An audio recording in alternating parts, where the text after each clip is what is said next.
काल परवा तारा भवाळकर आपल्या अकलेचे तारे तोडत होत्या की मराठी शाळा बंद होत आहे. कुठच्या बंद झाल्या? खेड्यापाड्यातलं ना. खेड्यापाड्यात मराठी शाळा फुकट उपलब्ध आहे, तर मग तो खेड्यापाड्यातला शेतकरी शेतमजूर अधिक फी भरून आपली पोरं इंग्लिश मीडियममध्ये का घालतोय?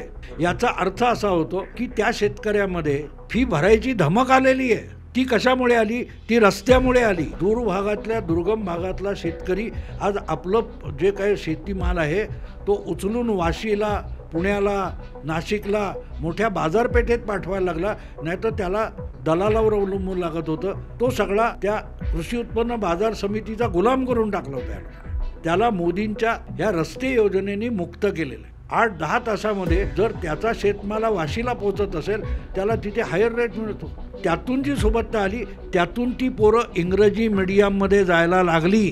आणि याचा पत्ता सांगलीत राहून तारा भवाळकरांना नाही आहे. आपलं पोर अधिक शिकलं पाहिजे आणि अधिक शिकायचं तर ते जिल्हा परिषदेच्या शाळेत शिकू शकत नाही, या धारणेतून त्याला ह्या शाळात जावं लागते. आणि त्या शाळांमध्ये दर्जेदार शिक्षण आहे यासाठी तो पदरमोड करून पैसे भरायला तयार. मग पदरमोड करायला पैसे कुठून आले? याचा अर्थ सुबत्ता आली. आणि ज्यावेळेला ही सुबत्ता येते तेव्हा भीक घेण्याची लाज वाटायला लागते. लोक म्हणतील की माझं नाव त्यातून वगळा. ती परिस्थिती निर्माण करायला पाहिजे.